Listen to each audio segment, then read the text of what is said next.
Assalamualaikum guys, and welcome to my YouTube channel. Anda bersama dengan saya, Nik Raizal. Thank you kepada semua yang dah subscribe dan thank you juga kepada semua yang dah support YouTube channel saya selama ni.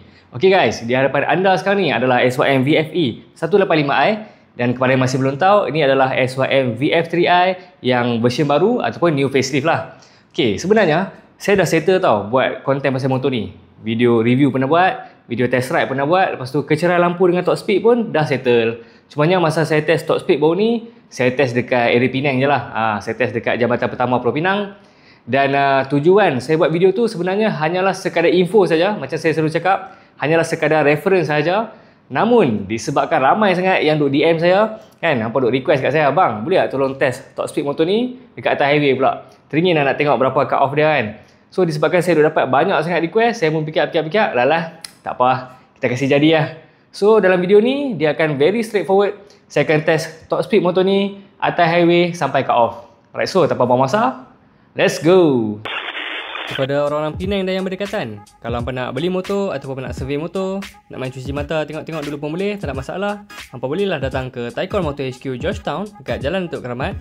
Kedai dia memang besar, ada aircon apa semua, servis dia pun memang tip top. Staff dia memang semua friendly, dan yang paling penting, harga dia insya-Allah berpatutan. Okey, jom sambung tengok video.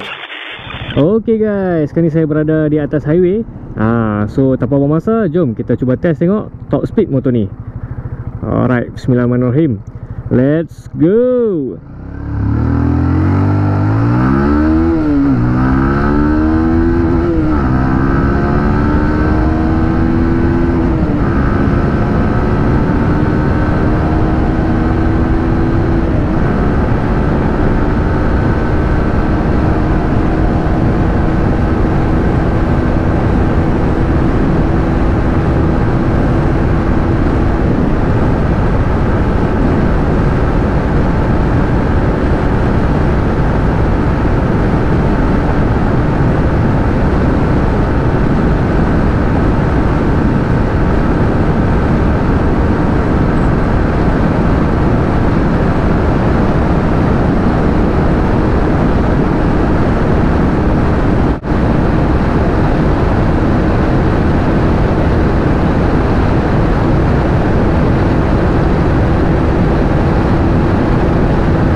Itu dia guys.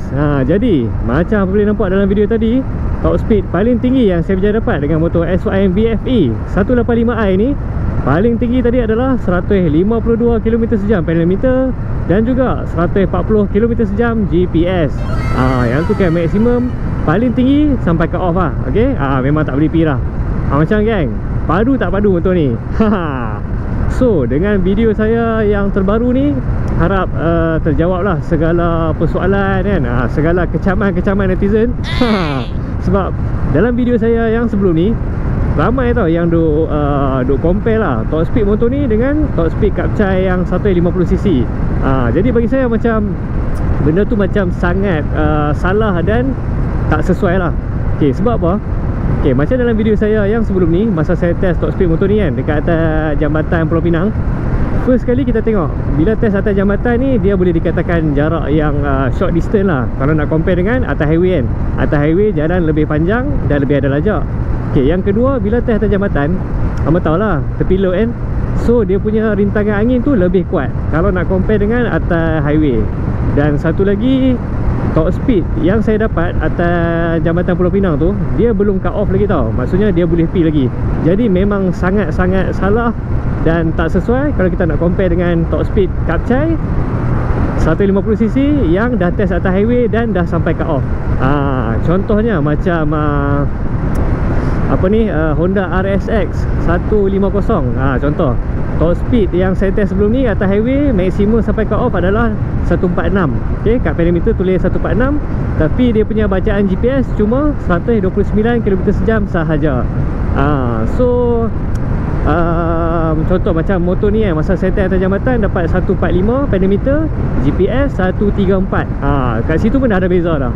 Tambah pula macam ni saya test atas highway sampai cut off pula, memang jauh beza lah. Okay, so kat situ lah saya nak tekankan sikit, memang tak sesuai lah nak compare top speed motor ni dengan Kapcai 150cc. Kalau Y15 lagi, Y15 tak ada cerita kan. Y15 memang kena tinggal bertiang lah. Cumanya kalau yang boleh follow pun mungkin ni lah Y16ZR, lepas tu Bosch FR150, boleh lah follow belakang kan. Tapi nak potong tu tak pastilah pula. Itu pandai-pandai lah, pandai sendiri kan. Tapi walau macam mana pun, macam yang saya selalu highlight dalam setiap video-video saya, bab top speed ni dia sangat subjektif.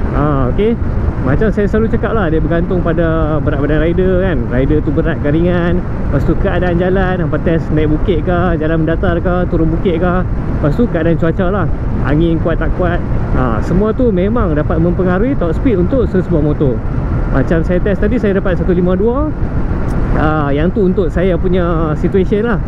So kalau untuk rider-rider yang lebih ringan, lepas tu kalau hampa test dekat atas highway, kebetulan masa tu angin pun tak berapa kuat, mungkin hampa boleh dapat lebih sikit lagi, dalam 154, 155 macam tu kah, bergantung pada situasi masing-masing lah. Cumanya hampa kena faham satu benda lah, tak semua motor lah yang saya boleh test dekat atas highway. Sebab yalah, saya duduk Penang Island kot. Bila duduk Penang Island ni dalam pulau, tambah pula saya setiap minggu ataupun setiap 2 minggu saya akan buat konten. Jadi takkan setiap kali nak buat konten tu nak kena pergi test top speed dekat atas highway. Tak balik modal weh. Sebab benda ni dia makan masa, tenaga dan juga kos lah kan, wang ringgit lah.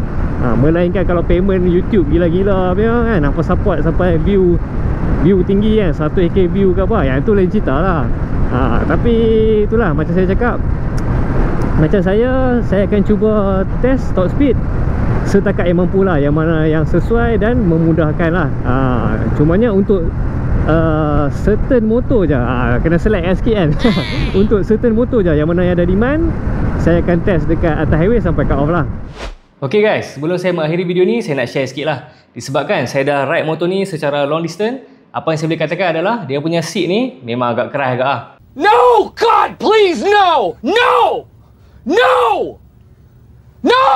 Mula-mula bila kita ride short distance, tak rasa sangat tau. Dia memang rasa macam padat, macam mampat sikit, tapi acceptable lah lagi. Tapi bila kita ride long distance, memang sakit bungkuk lah. Sorry lah, saya terpaksa jujur lah kan. Yang mana okey saya puji, yang mana yang tak okey saya kena beritahu lah.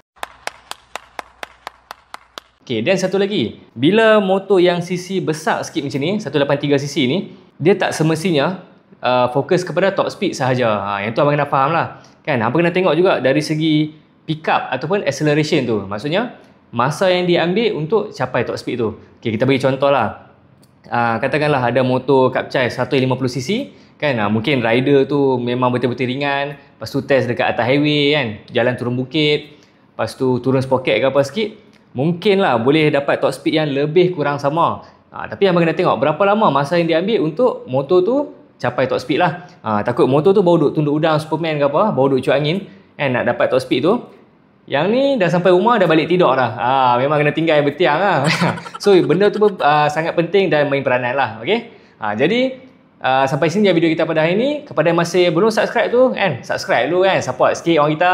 Okay, jadi kita jumpa lagi di next video. Assalamualaikum.